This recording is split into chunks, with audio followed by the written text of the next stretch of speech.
Welcome to Jazzy Aroma. Hello friends, இன்னைக்கு நான் உங்களுக்கு செஞ்சு காமிக்க போகிற ரெசிபி பஜ்ஜி ரெசிபி தான். அதுக்கு என்னென்ன பொருட்கள் தேவைங்கிறத பார்த்துடலாம். 1 கப் கடலை மாவு, 1/3 கப்பு மைதா, இல்லைனா 5 டேபிள் ஸ்பூன் மைதா, 3 டேபிள் ஸ்பூன் அளவுக்கு அரிசி மாவு, இல்லைனா 1/4 கப்பு அரிசி மாவு, 1 டேபிள் ஸ்பூன் அளவுக்கு மிளகாத்தூளும், 1/4 டீஸ்பூன் அளவுக்கு மஞ்சத்தூள் எடுத்துக்கோங்க. ஒரு பவுலில் 1 கப் கடலை மாவு சேர்த்துக்கோங்க. அதுக்கப்புறம் நம்ம எடுத்து வச்சிருக்கிற மைதா மாவு, அதுக்கப்புறம் அரிசி மாவு, இது எல்லாத்தையுமே சேர்த்துக்கோங்க. பட் வந்து நான் கொடுத்துருக்க அளவுப்படியே சேர்த்துக்கோங்க. ரொம்ப அதிகமாக சேர்த்துட்டோன்னா பஜ்ஜி வந்து பெர்ஃபெக்டாக வராது. 1/4 டீஸ்பூன் மஞ்சத்தூள், மிளகாத்தூள், கொஞ்சம் உப்பு, அதுக்கப்புறம் 3 பிஞ்ச் அளவுக்கு சோடாப்பு சேர்த்துக்கோங்க. அதுக்கப்புறம் 1/4 டீஸ்பூன் அளவுக்கு இஞ்சி பூண்டு பேஸ்ட்டும், 1/4 டீஸ்பூன் அளவுக்கு மிளகு ஜீரக பொடியும் சேர்த்துக்கோங்க. இது சேர்த்து செய்யும் போது பஜ்ஜி வந்து நல்ல வாசமாக டேஸ்ட்டாக இருக்குங்கிறதால நான் சேர்த்துருக்கிறேன். இதில் இஞ்சி பூண்டு பேஸ்ட்டுக்கு பதிலாக நீங்கள் வெறும் பூண்டு கூட தட்டி சேர்த்துக்கலாம், ரொம்ப மனமாக இருக்கும். அதுக்கப்புறம் தேவையான அளவுக்கு தண்ணியை ஊற்றி விஸ்கு யூஸ் பண்ணி நல்லா கட்டி இல்லாமல் மிக்ஸ் பண்ணிக்கோங்க. இந்த மாதிரி கெட்டியான இட்லி மாவு பதத்துக்கு நம்ம வந்து மாவை ரெடி பண்ணி வச்சுக்கலாம். இதில் நான் 3 விதமான பஜ்ஜி நெக்ஸ்ட் செஞ்சு காமிக்க போகிறேன். ஒன்று வந்து வாழைக்காய், அதுக்கப்புறம் உருளைக்கிழங்கு, அப்புறம் வெங்காயம்.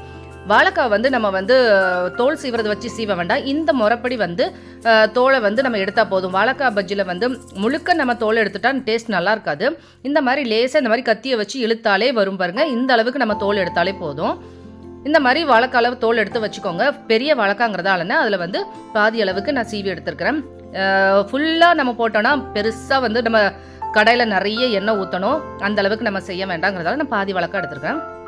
அதுக்கப்புறம் வாழைக்காவை இந்த மாதிரி வந்து நம்ம இந்த சிப்ஸ் போடுற இந்த சீவுறது இருக்கு இல்லையா, இதை எடுத்துகிட்டு நல்லா இந்த மாதிரி சீவி எடுத்துக்கோங்க. பாருங்கள், பார்க்குறதுக்கு நல்லா சூப்பராக மெல்லிசாக அழகாக வந்திருக்கு பாருங்கள். இந்த மாதிரி சீவி எடுத்துக்கோங்க. அதுக்கப்புறம் இந்த மாதிரி நம்ம சீவி எடுத்ததுக்கப்புறம் உருளைக்கிழங்கும் இதே மாதிரி சீவி எடுத்துக்கோங்க. உருளைக்கிழங்கும் சீவினதுக்கப்புறம் வெங்காயம் வந்து நம்ம இதில் வந்து சீவினா வந்து தூள் தூளாக தான் வரும். அதாவது தூள் பக்கோடாக்கு வேணால் இந்த மாதிரி திருவிக்கலாம். ஆனால் வந்து நம்ம வெங்காயத்தை வந்து வட்டமாக நறுக்கணும்னா நம்ம வந்து கத்தியை யூஸ் பண்ணி நறுக்கினா மட்டும்தான் நல்லா வட்டமாக வரும். அதனால இந்த மாதிரி கத்தியை யூஸ் பண்ணி நல்லா வட்டமாக நறுக்கி எடுத்து வச்சுக்கோங்க. கொஞ்சம் தின்னாவே நறுக்கிக்கோங்க, இல்லைனா வெங்காயம் வந்து உள்ளே சரியாக வேகாது. இந்த மாதிரி வெங்காயத்தை நறுக்கி எடுத்து வச்சதுக்கப்புறம்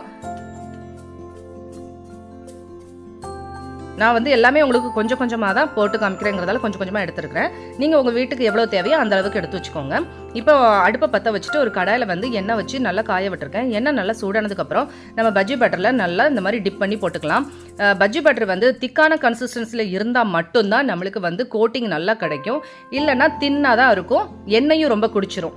நம்ம வந்து இந்த மாதிரி திக்கா போடும்போது எண்ணெய் குடிக்காது, பஜ்ஜி நல்லா மெத்துன்னு புசு புசுன்னு நல்லா சாஃப்டாக சாப்பிட்றதுக்கு ரொம்ப நல்லா இருக்கும். அதுவும் இல்லாமல் சோடாப்பு வந்து போடுறது கொஞ்சம் மஸ்ட்டு தான். கொஞ்சம் ஒரு 3 பிஞ்ச் அளவுக்கு கண்டிப்பாக போட்டே செய்யுங்க. இந்த அளவுக்கு மாவுக்கு அப்படி போட்டால் தான் நம்மளுக்கு வந்து கடுக்குன்னு இல்லாமல் நல்லா மெத்துன்னு புசு புசுன்னு சாஃப்டாக இருக்கும். பாருங்கள், எண்ணெயே குடிக்காமல் புசு புசுன்னு என்ன அழகாக இருக்குது பாருங்கள் பஜ்ஜி.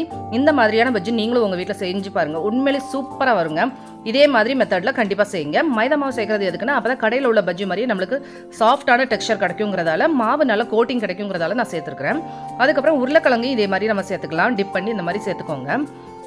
மாவு வந்து எப்போதுமே வந்து கன்சிஸ்டன்சி வந்து இதில் ரொம்ப முக்கியம். தண்ணியாக நம்மளுக்கு, அதாவது உங்களுக்கு ரொம்ப பேட்டர் வந்து ரொம்ப வேண்டாம், ரொம்ப திக்காக மாவு வேண்டாம்னு நினைக்கிறவங்க வந்து கொஞ்சம் தண்ணியாக சேர்த்துக்கலாம். ஆனால் வந்து இந்த மாதிரி திக்காக போட்டால் தான் நம்மளுக்கு எண்ணெய் குடிக்காது, அதனால தான் நான் திக்காகவே சேர்த்துருக்குறேன்.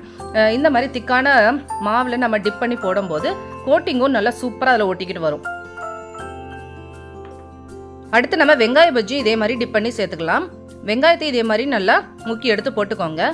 இதில் நம்ம என்னென்ன பஜ்ஜியெல்லாம் செய்யலாம்னா வாழைக்காய் பஜ்ஜி, வெங்காய பஜ்ஜி, பொட்டேட்டோ பஜ்ஜியை தவிர கத்திரிக்காய் பஜ்ஜி செய்யலாம். அதுவும் ரொம்ப டேஸ்ட்டாக இருக்கும். கத்திரிக்காய் பிடிச்சவங்களுக்கெல்லாம் கத்திரிக்காய் பஜ்ஜி செஞ்சு கொடுங்க, ரொம்ப பிடிச்சி சாப்பிடுவாங்க.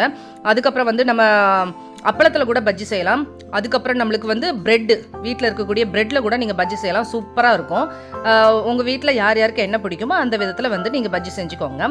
இதே மாதிரியான பஜ்ஜி நீங்களும் உங்கள் வீட்டில் செஞ்சு பாருங்கள், உண்மையிலே ரொம்ப சூப்பராக வரும். இந்த தீபாவளிக்கு செஞ்சு பார்த்துட்டு எப்படி வந்துச்சுங்கிறது எனக்கு கமெண்ட் பண்ணி சொல்லுங்கள். அதோட இந்த வீடியோ பிடிச்சிருந்துச்சுன்னா உங்கள் ஃப்ரெண்ட்ஸுக்கு ஷேர் பண்ணுங்கள், லைக் பண்ணுங்கள், கமெண்ட் பண்ணுங்கள், சப்ஸ்கிரைப் பண்ண மறந்துடாதீங்க. உங்களை நெக்ஸ்ட் வீடியோ சந்திக்கும் வரை பாய் அண்ட் தேங்க்யூ.